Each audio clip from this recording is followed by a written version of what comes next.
Hi guys, my name is Rachel and I've been asked by a few people if I could make a short video just to explain a little bit about the work of Beyond Fear Foundation and what we're doing in Stroud, Gloucestershire and how you can help.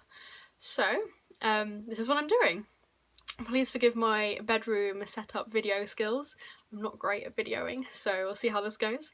But I hope this video provides you with the information that you need to spread the awareness about what we're doing and also get involved if you'd like to.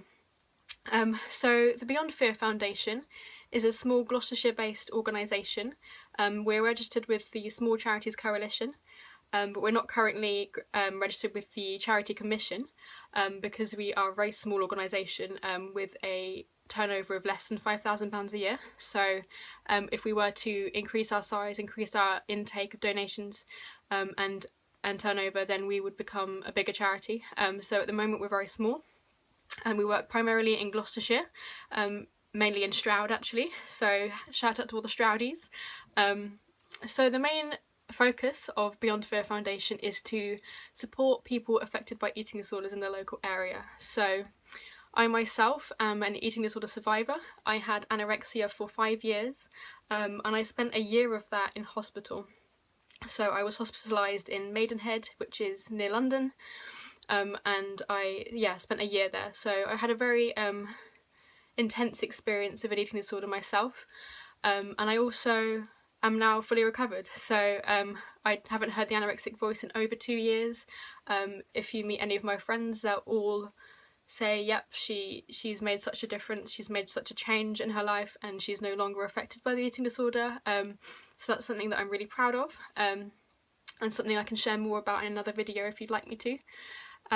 But yeah, I think when I recovered from this eating disorder after being affected by it for so long, I decided that I wanted to do something to support other people and to use my story to help other people that have been affected by it and provide sort of a network of support for people who are going through what I've been through myself and are affected by it in other ways. So the Beyond Fear Foundation works to support people affected by eating disorders, but not just people who've experienced an eating disorder personally like I have, but also people who know people who are affected by eating disorders, family members, friends, close relatives.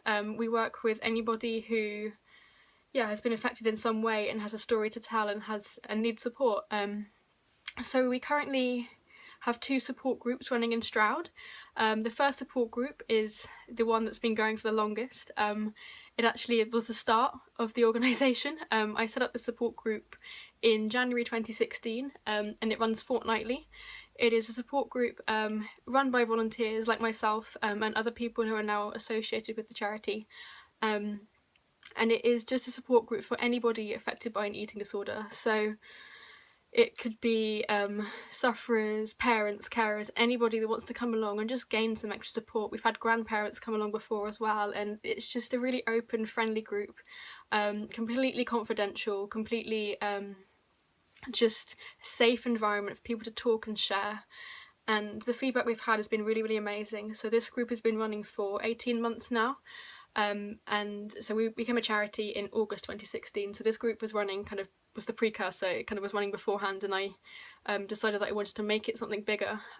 So yeah, I wanted to make it something that was kind of more of an umbrella and more of an organisation, and it could get other people involved rather than it just being Rachel's support group. So yeah, this is sort of the group that kind of became the charity really. We've had some really great feedback and people have found it really helpful and really supportive and just a really lovely environment and just a sort of a place where people can share and not feel judged and share and get the kind of sense that people get what they're talking about. And there's nothing greater than that kind of feeling that someone understands you and someone knows where you're coming from. An eating disorder can be a really lonely illness for the person affected by it directly and the family as well. And it's just a lovely kind of thing to be able to support people who are going through it and to kind of give them hope really, to give them a sense that there is a light at the end of the tunnel. So the name of the charity, Beyond Fear Foundation, comes from a tattoo that I've actually got on the back of my neck, and it says "Beyond fear lies freedom," and I really believe that that is the case. I do believe that once we are pushed beyond our fears, once we challenge those fears that we've had that we're holding in our hearts and decide to move beyond them, and great things can happen. And for me, in my eating disorder journey, I was so captivated by fear. I was enslaved by fear for so long, fear of all sorts of things, and I used the eating disorder behaviours to I don't know, cope with this fear, to cope with this stress and this sort of need for control. Yeah, so that's where the name comes from, and I think it's a really appropriate name, and yeah, I really like it. I would do, I'm the founder. But yeah, so we also have another support group now running. This group has been running for only a month, and it is a monthly group, and it's run by two parents, Brenda and Heather, who both have daughters that have eating disorders or have experienced an eating disorder. And the group is just for parents, so it is a parental group that runs monthly in Stroud again, and so it's just a place where parents can go and share and encourage each other. Brenda and Heather both approached me and said that, as lovely as the fortnightly group is, it would be really nice to have something just for parents where they can kind of share and just encourage each other, because the group that we originally had, the fortnightly group, which is still running, it was very much a group for people to kind of share understanding and knowledge and kind of help each other out. And I think sometimes parents really enjoyed going to that but found it quite hard going sometimes, because it was more of an informative thing and a kind of gaining understanding, as opposed to just having a kind of sense of, yeah, I get you. And there's nothing out there at all for parents, really. Any parent with a child that has a mental illness is really kind of on their own.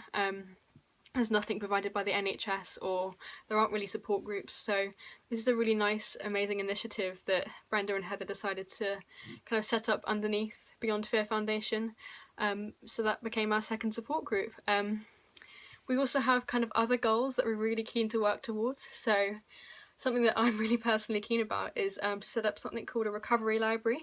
So a recovery library is going to be a collection of self-help books that anyone in Gloucestershire can borrow and use. We're also going to have hopefully a free postal service to go with that, and it provides them with just a bit of encouragement and a bit of literature to kind of get into, to support themselves and help people to support themselves when they're kind of away from their appointments and they're away from groups and things like that, because it can be quite a long week.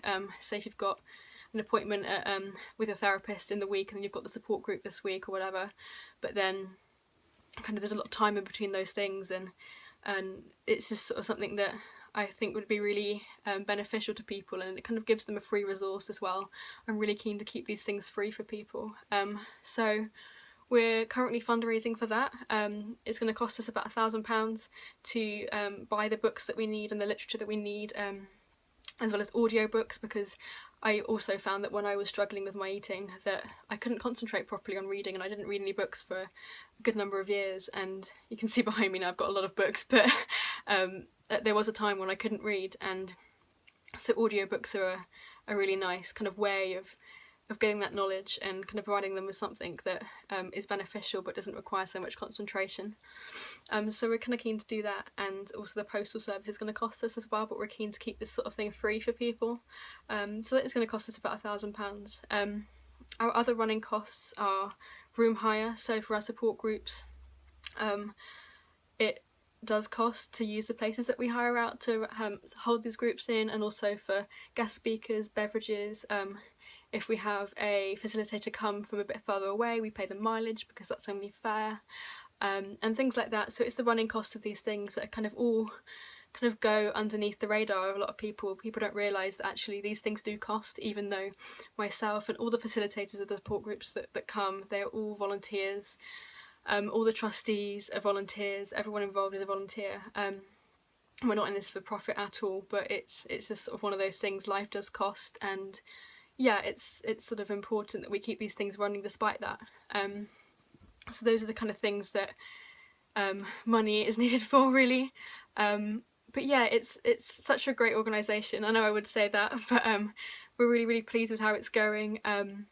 I've got more people than just me involved, which is always the goal. I wanted it to be something that, yeah, people got involved with, and people that have been kind of affected by an eating disorder could actually kind of put work into and actually get something out of it as well. So we've had people that have come along who, like for example Brenda and Heather, who came to the first group that we had, and now running their own group with us as well, and other people who've been involved in the group and come along as a member to get support, and now actually actively doing things to kind of support other people.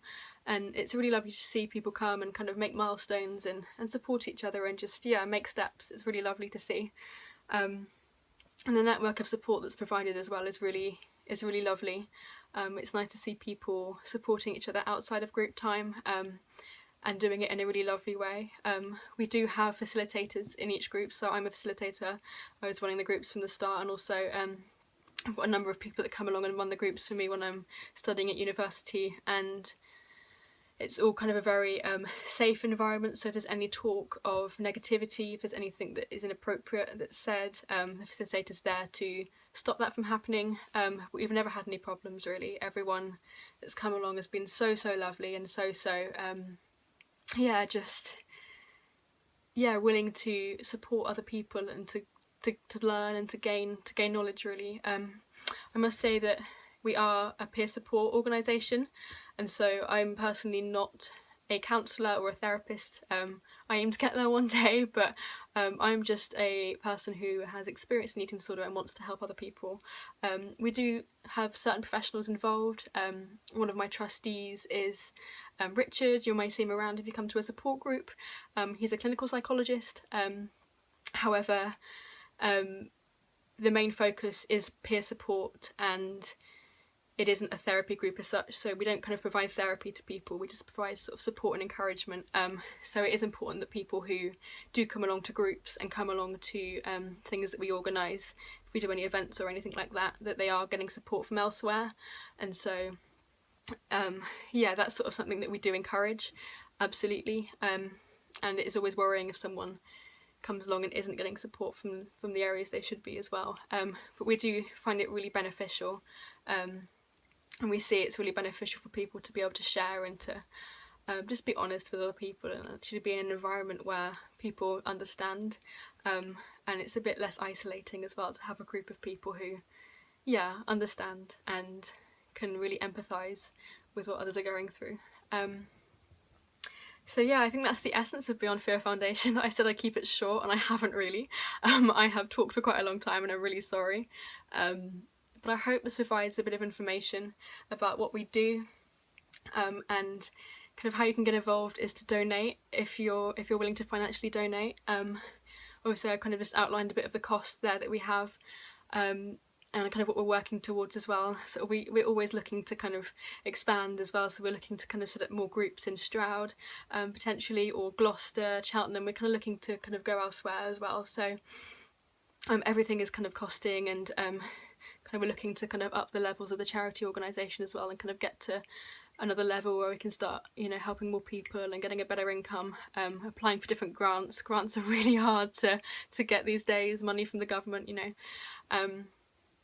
So financially, you can visit our website www.beyondfear.co.uk, and there's a button there that you can click to donate. Or you can contact me via email, rachel@beyondfear.co.uk, and I can give you other details of how you can donate as well. And practically, if you have been affected by an eating disorder in any way, shape or form, and you'd like to get involved, do send me an email as well with the previous email address. I'll try and write it on the screen below as well, so you can jot it down. And I'd love to hear from you if you're local and you've got a story to tell, or if you'd like to come along to group, or if you'd like to facilitate a group or get involved in any way. We'd love to hear from you. I'll try and get back to you as soon as I can. And I hope this video was informative. I have talked for way too long, and I've got my tea going cold here, so I'm going to say bye. Do send me an email if you'd like to hear anything more, and please visit our website. You can also follow us on Facebook. Beyond Fear Foundation is the page, and I think we have a handle that is @BeyondFearUK. We are also on Instagram, Beyond Fear UK, and Twitter @BeyondFearUK, but I must disclaim I am awful at Twitter, so probably won't get much on there. But Instagram and Facebook, and also our website, will be there for you. If you like this video, please give me a thumbs up. I'm really not into this YouTube thing yet, so I'm going to try and see what I can do. But if you like this video, and you'd like to see more, hear more about my own story of anorexia, or hear anything else, if you'd like me to give my opinion on anything kind of regarding eating disorders, mental health, if you'd like to hear more about what I'm doing now, what our future plans are for the charity, then I'd happily make more videos, so do leave me a comment below if you'd like to. Can I just give a special shout out to Stroud High School, who have decided to use Beyond Fear Foundation as their fundraising charity this year, and I think it's Griffin House, who are going to do fundraising for us, so that's really exciting. Thank you guys. Special shout out. I went to Stroud High School for sixth form and I have a lot of love for you guys, so thank you very much. Yes, I think that's everything from me, so have a great rest of the day and thank you for watching this video. I'm sorry I talked for so long, but thank you very much, and I really appreciate your support.